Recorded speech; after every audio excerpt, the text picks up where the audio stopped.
Today is the 22nd anniversary of the opening of the most inhumane uh, prison system on the planet, the Guantanamo Bay detention camp located in Guantanamo Bay, Cuba, at the Guantanamo Bay Naval Base. It's also known as Gitmo.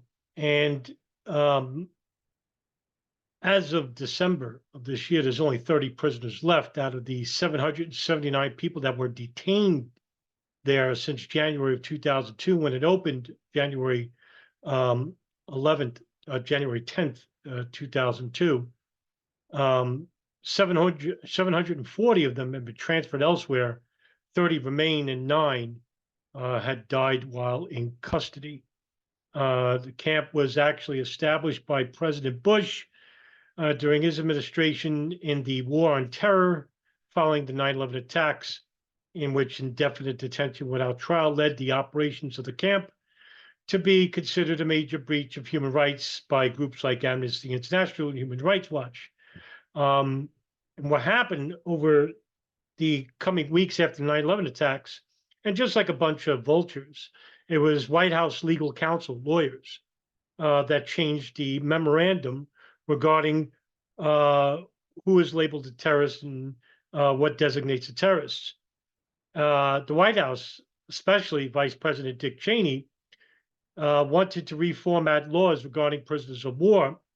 And one memorandum that stands out for me always as the most important, most damning piece of legislation was written on November 13th, 2001, in which John Yoo, who is one of the White House legal counsel, had sanctioned White House plans to give the Defense Department sole authority to decide which terrorists would be tried in military commissions.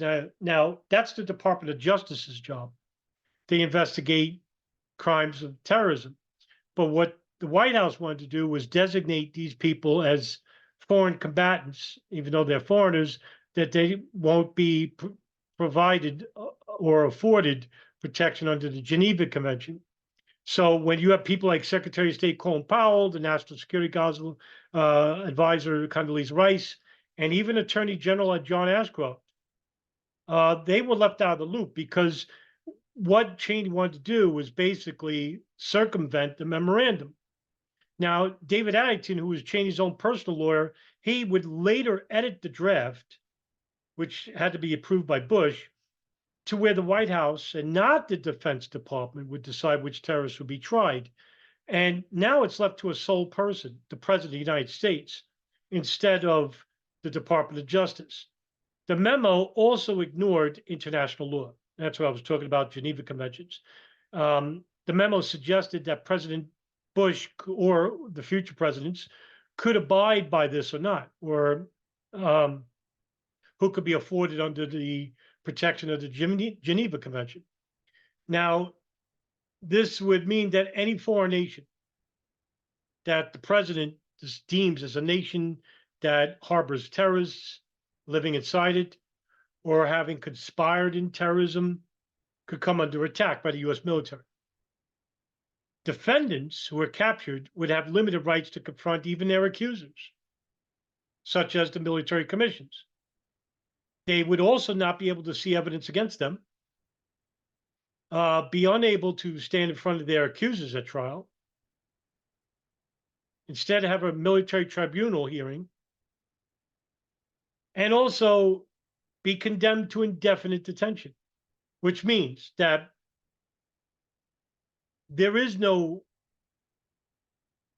fair play or fair justice in a military commission. They make the rules. These rules for the military commission would be dictated on an ad hoc basis by the Secretary of Defense, Donald Rumsfeld, which I wish there was a hell for him to go to. Now, after Bush had left office, President Barack Obama promised that he would close the camp, but he was met with very strong bipartisan opposition from the Congress, even from progressives. And in many ways, Obama was even worse than Bush in certain ways. But we won't talk about that now. Now, what Obama did was he actually passed laws to prohibit detainees from being transferred to the United States. So, in other words, during the Obama administration, there was some influence by the intelligence services, mainly the FBI, to have the people that were charged with the 9/11 attacks, 5 of them at the time. Now there's 4, but we'll get to that in a minute. 5 at the time. That they wanted to be tried at the Southern District of New York, which would have been the right thing to do because there was no trial. And these men were held in Guantanamo for 14 years up to this point, right? What happened was Obama said, well, no, I'm going to circumvent this memorandum stating that now, if they're in Guantanamo, that's where they stay. But under Obama, we saw a decrease in detainees. Obama inherited 250 prisoners, which went down to 41 when he left office. And then you had Donald Trump,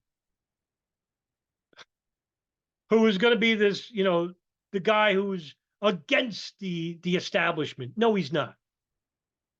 When you're a president, you're not against the establishment. You may be defiant in certain areas, but you're not against the establishment. The establishment is many vectors, many sectors, right? Many arms at play. It's not one corporation, not one, it's many, dozens of corporations. Banking industry, jail industry, oil industry, IRS, you have Federal Reserve, come on, the intelligence services, all right, a lot of corporations. So what happened was in January 2018, Trump actually signed an executive order, not a memorandum, executive order to keep Guantanamo Bay Prison indefinitely open. Thanks. So when Biden took office, he declared his intention to close the facility before he leaves office. Okay, we are in the election year.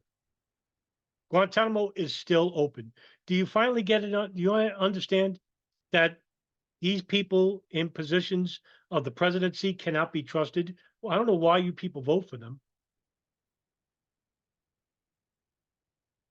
But like previous administrations, at least Biden let go of 10 prisoners, which now leaves it to 30. And I'm going to read you these names because I think they should be represented. Now, whether they're guilty or not, I don't know, because almost all these people were tortured.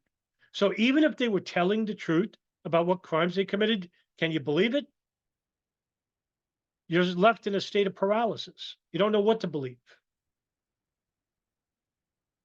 So right now, these are prisoners held in law of war detention, but they can be recommended for transfer if the security measures are met under a military tribunal hearing. Okay, and there are currently 16 prisoners that fit this description, and they're like this. Khalid Ahmed Qasim from Yemen. He was captured in 2002. Uthman Abd al-Rahim Mohammed Uthman, Yemeni, captured in 2002. Moaz Hamza Ahmed Alwi, also known as Moaz al-Said, Yemeni, captured in 2002. Rida bin Salam bin Marouk al-Yazidi, Tunisia, captured in 2002. Omar al-Farouk, stateless, captured in 2002. Suhaya Abdul Aman al-Sharabi, Yemeni, captured in 2002. Ismail al-Faraj al-Bakush, also known as Abu al-Dahab al-Kamani, Libyan, captured in 2002. Saeed Salah Saeed Nashir, Yemeni, captured in 2002. Tolfaq Nasser Ahmed al-Balani, a Yemeni, captured in 2003. Omar Muhammad Ali al-Rahman, also known as Zakaria al-Badini, a Yemeni, captured in 2003. Samad al-Islam al-Kazini, also known as Abu Malik, Yemeni, captured in 2004. Hassan Muhammad Salah bin Atash, also known as Hassan al-Dini, Yemeni, captured in 2004. Sharkawi Abdul Ali al-Hajj, also known as Riyadh the Facilitator, Yemeni, captured in 2004. Abd al-Salam al-Hillah, Yemeni, captured in 2004. Guled Hassan Duran, Somali, captured in 2006. Finally, Muhammad Abdul Malik Bajuba, Kenyan, captured in 2007. Now, there are 3 prisoners who are held indefinitely and not recommended for transfer. These are people that are held without trial, without charge, and labeled too dangerous to be released.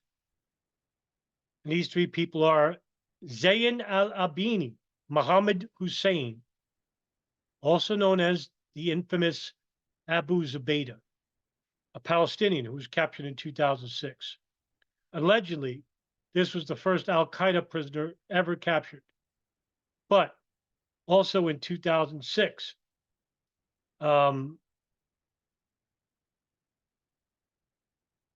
CIA had admitted in Abu Zubaydah's own military tribunal hearing that after torturing him for a number of years, 3, I think,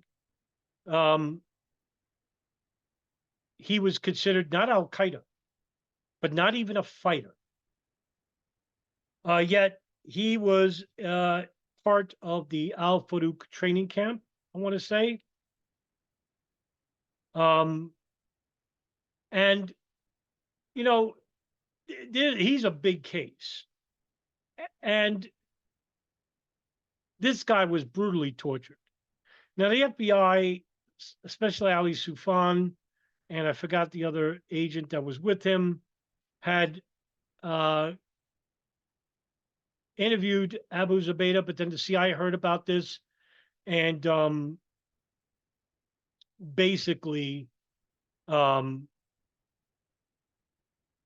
pressured George Bush to release Zubaydah to the CIA. And when they, I'm sorry, not the Al Farouk training camp. He was an alleged trainer at the Kaldeen training camp. Kaldeen training camp is not an Al-Qaeda camp. It was actually closed by the Taliban because there was a matter of discussion of whether Kaldeen catered to Al-Qaeda or to Mujahideen in general. It was actually originally described as an Al-Qaeda camp with connections to Al-Qaeda, which was actually used as the justification for holding Zubaydah. But this has come under scrutiny from multiple sources. I'm reading one. I read one before with Ann Sterenson, Al-Qaeda in Afghanistan, and Mustafa Hamid in Arabs at War. 2 awesome books. I can't recommend any further. They're just great. And they're historically accurate. They're coming from primary source material, which is Al-Qaeda's own Tariq and Osama documents. The camp shut down in summer of 2001 with ideological divisions within Al-Qaeda and the Taliban. And so the camp was closed down. So it was not linked to Al-Qaeda. And Abu Zubaydah was tortured brutally for it. He wrote some memoirs in which I downloaded, and you can ascertain those at archive.org. Another person who's held in indefinite detention is Mustafa Faraj Mohammed Masood al-Jazid al-Uzaybi, also known as Abu Faraj al-Libi, a Libyan captured in 2006. An interesting case, al-Libi, another one brutally tortured by the CIA, having been held in CIA black sites just like Abu Zubaydah.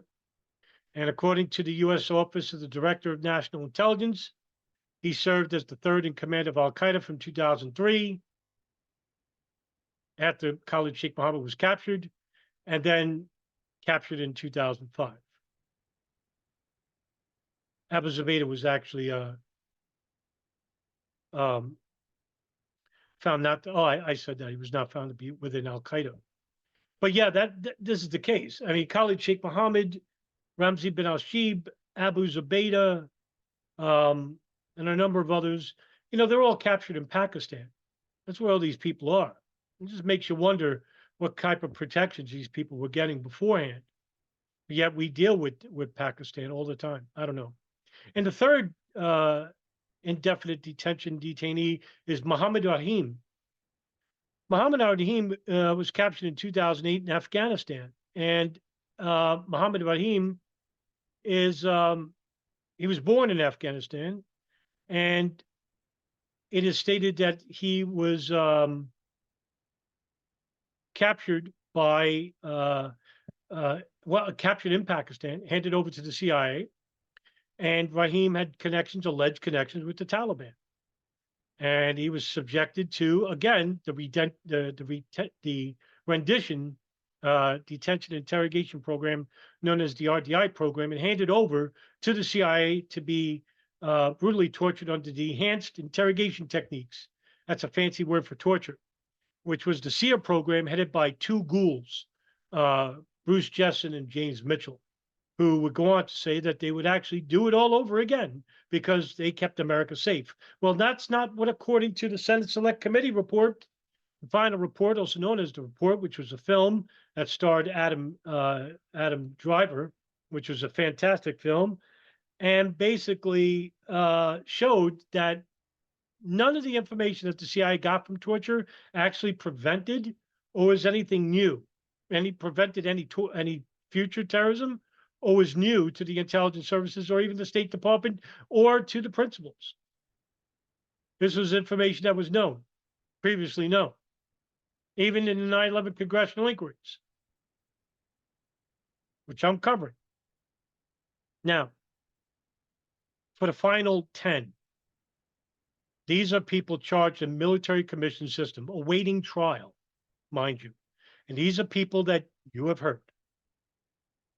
Mustafa Ahmed Adam al-Hassawi, who was captured and brought to Gitmo in 2006. Now, when I say captured, I meant to say brought to Guantanamo in 2006. So I made a mistake. So I mentioned captured, all those years. Those are brought to Guantanamo. Okay, brought to Guantanamo. So here we have al-Hassawi, who's part of the 9/11 as I call them, the 5 people charged for facilitating, providing logistical support, financial support, and plotting the September 11, 2001 terrorist attacks.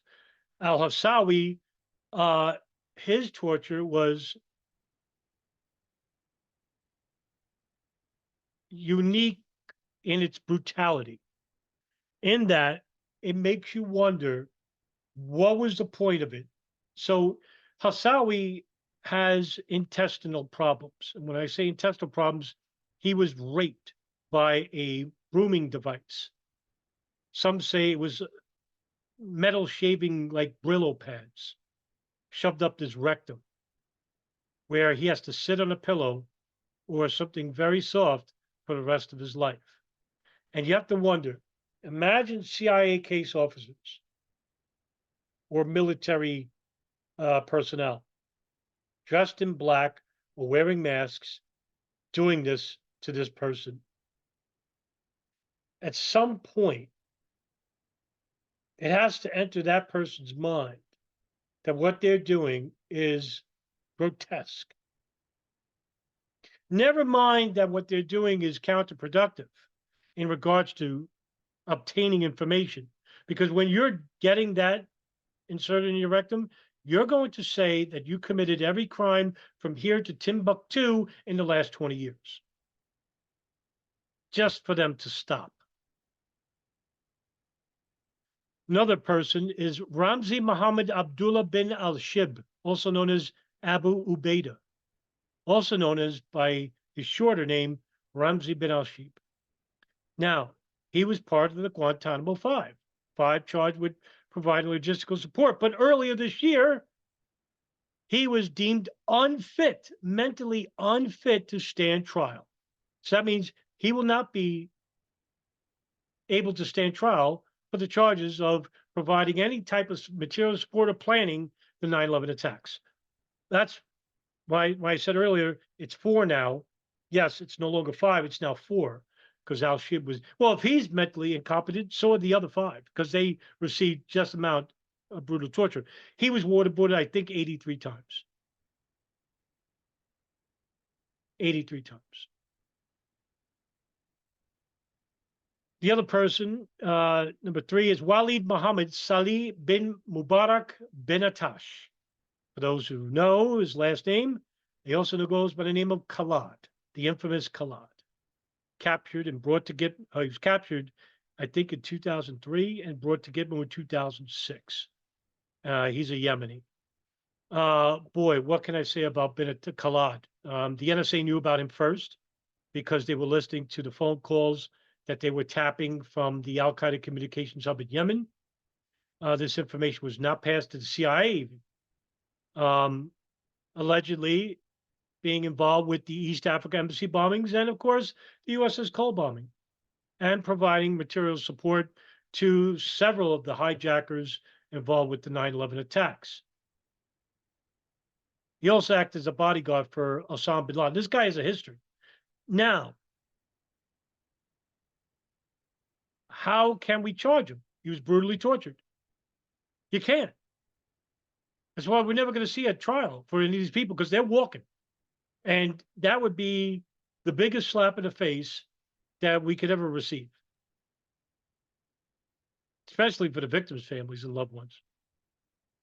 Another prisoner is Abid al-Rahim Hussein Muhammad Abdullah al-Nashiri, also known as Abu Bilal al-Maki, a Saudi Arabian who was brought to Gitmo in 2006. Now, al-Nashiri is an interesting case because he's allegedly to have headed al-Qaeda's operations in the Persian Gulf. And he was captured by the CIA Special Activities Division in 2002.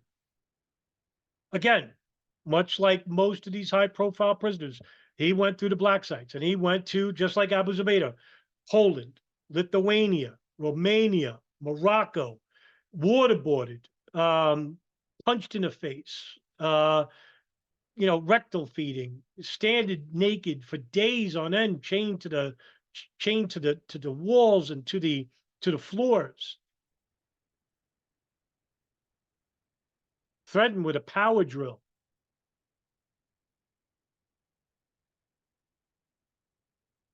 In fact, al-Nashiri was granted victim status in 2000 by Polish government because a prosecutor there who began investigating the abuse of al-Nashiri suggested that Polish public officials with regard to the case should charge the CIA personnel at this black site for what they did to him in 2008.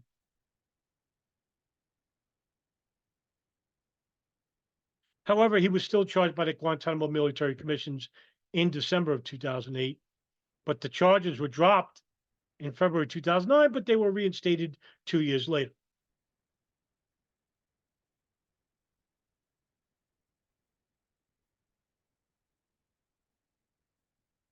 But they don't want to release him either. Another person is Ali Abdul Aziz Ali, also known as Omar al-Baluchi, the nephew, Khalid Sheikh Mohammed. He's charged as one of the Guantanamo 5, now 4, for providing logistical and financial support to a number of the 9/11 hijackers. Another prisoner is Ensap Nujamin, also known as Ridwan Isamuddin, also known as Hambali, the bin Laden of Indonesia. He is part of the terrorist organization Jemaah Islamiyah, which is an Indonesian terrorist organization. He is alleged to have participated at some level in the 2002 Bali nightclub bombings, which was the second largest terrorist attack in the world after 9/11. Many people don't bring this up, but 202 people died at this bombing. It was two trucks that had bombs, and he's alleged to have been a participant in this, as well as other bombing campaigns in Christian churches in Indonesia and the Philippines. But I wrote a lengthy article about him because I find him to be interesting. I've been studying him for a couple of years now, and Again, CIA black sites, tortured, don't know what is true and what is not. He was actually, according to the U.S. government, on August 11, 2003, he was in 3 years in isolation, interrogation, torture, and CIA black sites. 3 years.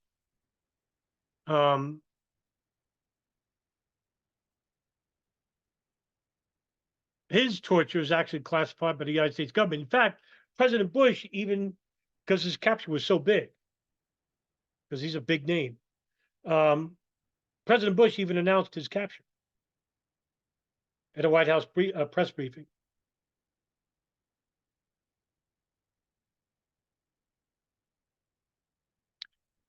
There's only a limited amount of information describing his torture, which have been released to the public or to investigators. One of those reports went to the International Committee of the Red Cross.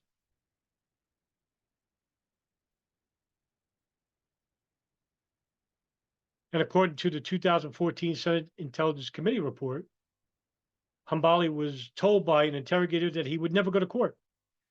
And this is a direct quote that's in the report that I'm currently uploading. Quote, "We can never let the world know what we have done to you," end quote.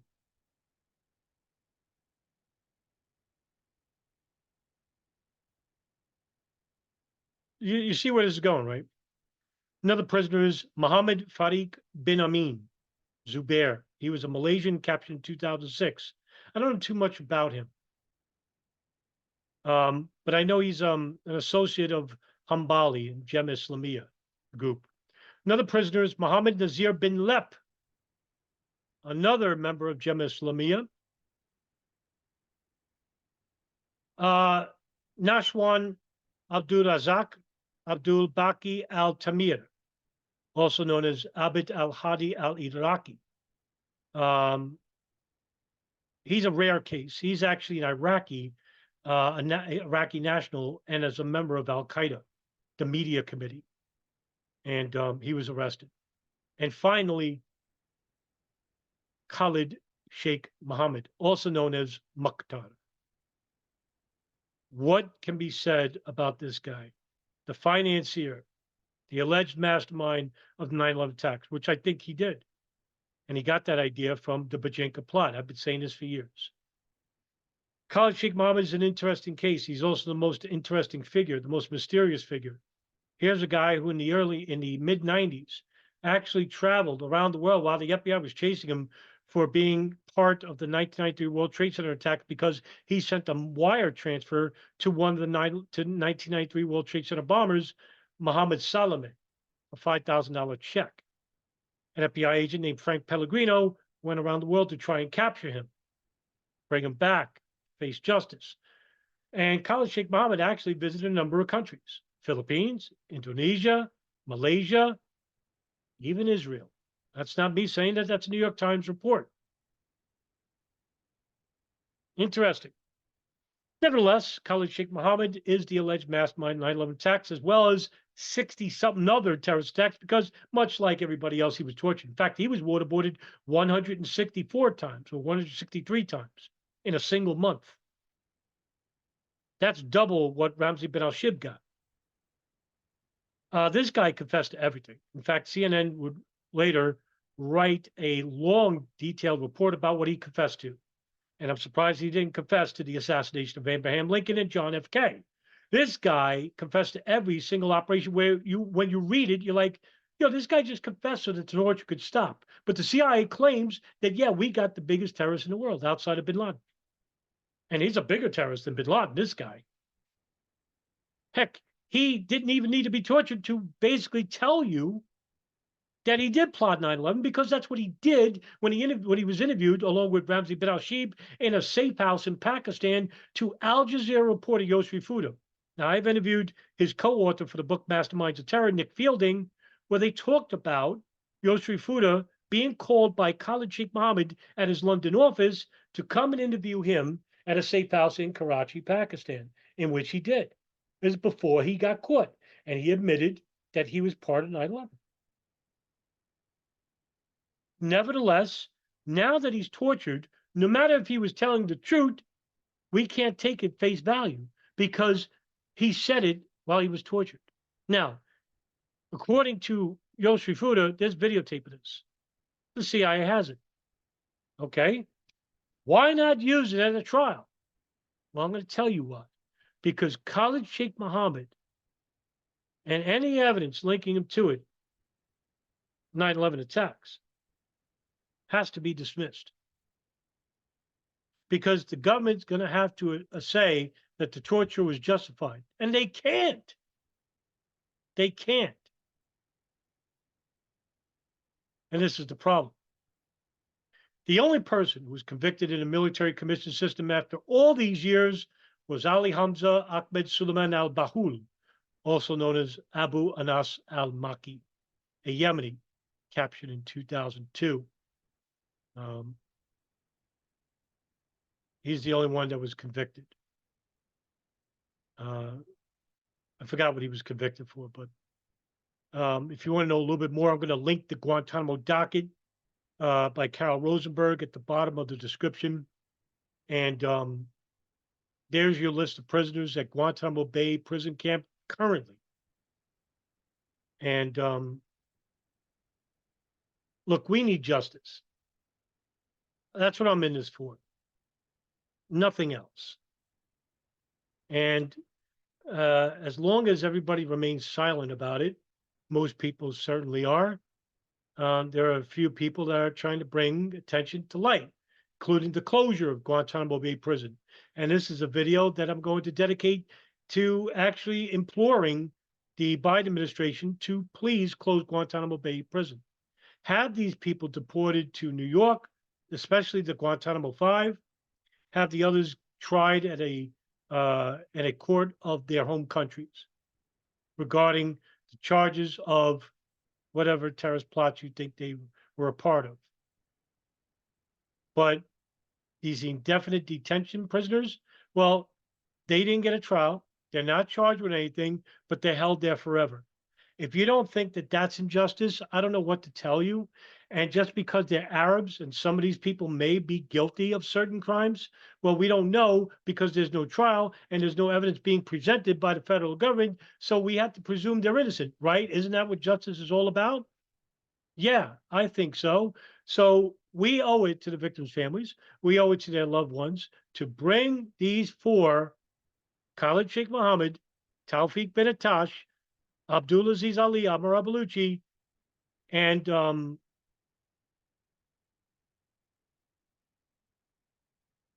not Ramzi bin Ashib, he's let go, but Mustafa al-Hassawi. So these four we had to start getting this trial ready. But the government knows they can't. They can't. You know, I've interviewed two former prisoners on the podcast, The Darkened Hour, Mohamedou Ould Slahi, who wrote the Guantanamo Diary, and Mansour Adaifi, who wrote the book, Don't Forget Us Here. And those are probably two of my most personally wrought interviews I've ever done because of the torture that they went through and the humble nature of these two men and what they mean for all the detainees basically there, whether you want to think they're guilty or innocent, they have a right to trial. They have a right to face their accusers. And we're not doing it. And we have to question why. What's the holdup? All right, guys, that's the end of this video. I just wanted to bring attention to what's going on at Guantanamo Bay, Cuba. And let's please get enough voices, get enough momentum to force the closure of this inhumane prison camp in Guantanamo Bay, Cuba.